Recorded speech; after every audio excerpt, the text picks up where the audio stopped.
But now we're going to turn to the profile emerging of the man charged overnight with murder in the fatal shooting of United Healthcare CEO Brian Thompson. The suspect, 26-year-old Luigi Mangione, is an Ivy League graduate, a valedictorian at his all-boys prep school.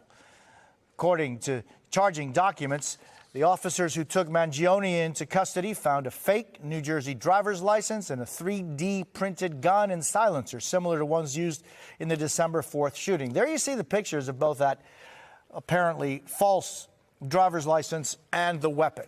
Multiple law enforcement officials telling NBC News that a manifesto was found and it referenced the healthcare industry and read in part, "These parasites had it coming."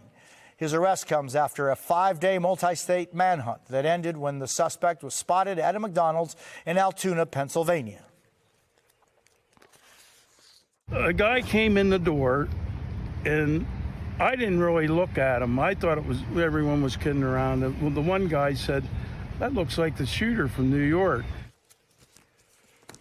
Joining us now, NBC News national law enforcement and intelligence correspondent Tom Winter, Jim Cavanaugh, former ATF special agent in charge, and Frank Figliuzzi, former assistant director of counterintelligence at the FBI. So, Tom, what's the very latest on this? Authorities have already made a stream of evidence public. What are we learning so far today? Right. So there's some information, Jose, that is public, and there's some information that is not public. As far as the public information, we're getting new images today from the Pennsylvania State Police that show this individual who's been taken into custody, Luigi Mangione. And this person in the images that they're putting out today, I think, is a big effort to try and track his most recent travels. And that's one of the reasons why the Pennsylvania State Police, you're looking here at a photo that was taken and provided by the Pennsylvania Department of Corrections, an effort to find out where he's been over the past several days, appearing to crisscross the state of Pennsylvania, at least perhaps on one occasion. As far as information that is not being made public, but the reporting of myself and colleague Jonathan Dienst, we have had 3 law enforcement officials describe to us these writings that have been included apparently or on his person at the time he was taken into custody. And I'll read you 2 specific quotes. "To the feds, I'll keep this short because I do respect what you do for our country. To save you a lengthy investigation, I state plainly that I wasn't working with anyone."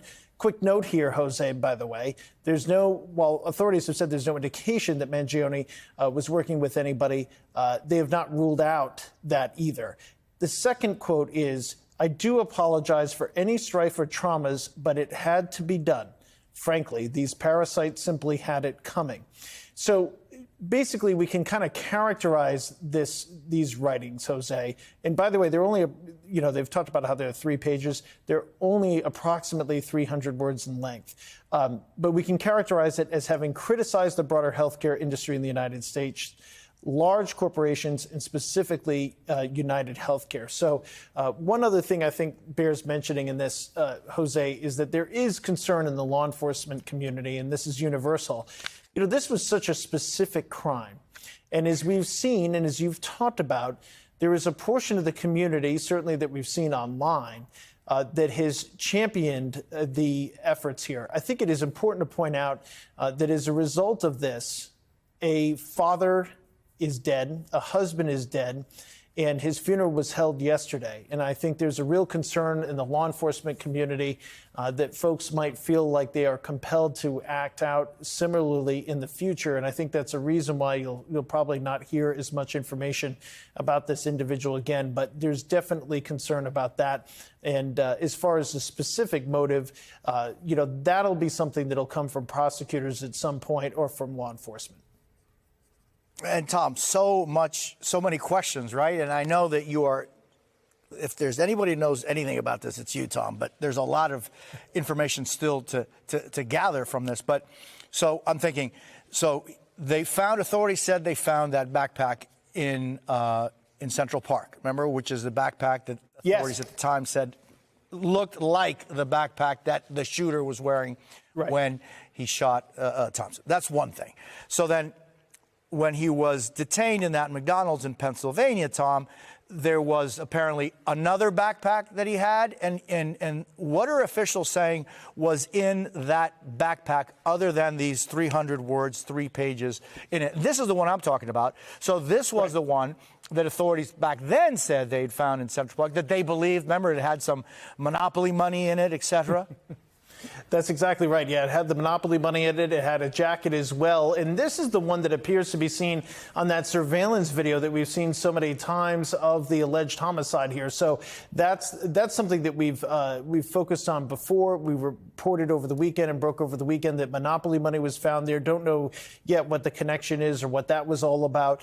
And that there was obviously frantic searches. You and I talked about it all through the weekend, Jose, throughout Central Park. And I shouldn't say frantic. There was certainly a concerted effort and an urgent effort, but they were very well coordinated, both using drones as well as officers on the ground. And then later they put scuba divers into the ponds in the waters of Central Park. By the way, that water can be at some point so murky you really can't see. And so they just kind of have to feel around for any objects in the water to see if they could find that gun. They did not, but as we've now since learned from authorities, they allege that he had the weapon used in this, or at least a weapon on his person, which was described to us as a ghost gun. Tom Wonder, thank you, my friend. And, of course, come back to us as soon as you get any updates on this case. I appreciate it. So, Jim, meanwhile, let's talk a little bit about that gun that was apparently found with this Mangione in that Pennsylvania McDonald's. And here's a picture of it.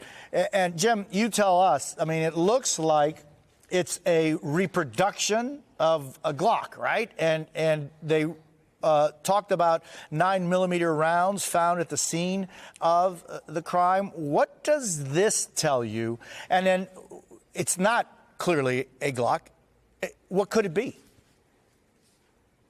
Yeah, well, it's a ghost gun because the police have told us it is, we know. And what happens is on many commercially manufactured firearms, the receiver, the lower receiver where you see the trigger and the handle that houses the magazine there, that's a polymer. I mean, that is, even from manufacturers, comes like that. It's lightweight, it's strong. And so it's the same true with the ghost gun. And then what they do is they affix a metal slide and a barrel, that's a real barrel on the top, to manufacture the gun. The ghost guns aren't illegal per se, but they're regulated like a regular firearm is. 8 states do prohibit them, but they're not federally prohibited. But they are prohibited if you're in the business of selling them or dispensing them or trying to manufacture them and for profit, and you need licenses, and it gets very complicated. Silencers, on the other hand, you know, you can't make that silencer if it's a ghost silencer unless ATF approves it before you make it. So you would have to send your application, fingerprints, photograph in to make it. So it's probably a ghost silencer too and a ghost gun, and that was probably some of the reasons the thing was jamming, because it was, you know, it was a homemade pistol basically, whether he made it or he got it from somebody who made it. Mm-hmm. Yeah, and Frank, what does the evidence really so far tell you about this suspect's mindset or motive? Yeah, the puzzle pieces are starting to come together, but still so many questions here. We've got a very bright young man who would have had a bright future, but he's also disturbed. His social media postings are indicative of some real delving into some dark places, including aligning himself with some of the ideology of the Unabomber. He's read his manifesto fairly recently. He's reviewed it and even concluded that there are times ethically when you can murder someone and still be moral, particularly around corporate greed. So we can see that. We see references in some of his social media to mental illness treatment, but no evidence that that's about him necessarily. We do see he read a book or was about to read a book about back pain, and specifically the theme of that book being you're going to get kind of strung along by the medical system if you have chronic back pain. So that could be the connection. But still, we're still looking for that direct connection to United Healthcare. I'm certain that corporate security at United is poring over files to see if they ever insured him, ever declined a claim from him, and we'll wait to hear that. But this is someone who had a cause. This is not a cold-blooded killer in the sense that he had a personal passion about somebody, but rather he's got a large ideology against corporate, and particularly in the healthcare industry. And so I'm just thinking, Frank, I mean, you were so involved in that Unabomber case, right? What are some of the things that you were able to glean back then as to the human nature involved in someone, Unabomber also apparently really smart and really prepared. What is it about these people that takes them from becoming upset about the general, as you were talking about, picture, to going to carrying out an act of death? There's often throughout history been a fascinating link between an extremely high IQ and some issues regarding mental health. That was certainly true for the Unabomber, who was brilliant, attended Harvard at age 16, and published this lengthy manifesto, which our killer here has read. But when everybody was ready to apprehend him and so excited about an interview to finally get the cause, the reason, and he looks at the agents and he goes, I was really upset with the airplanes flying over my cabin in Montana. So that's the result of the bombing of American Airlines executives and et cetera. So it may make sense to him, but it may make no sense to us. And that's what we have to be prepared for.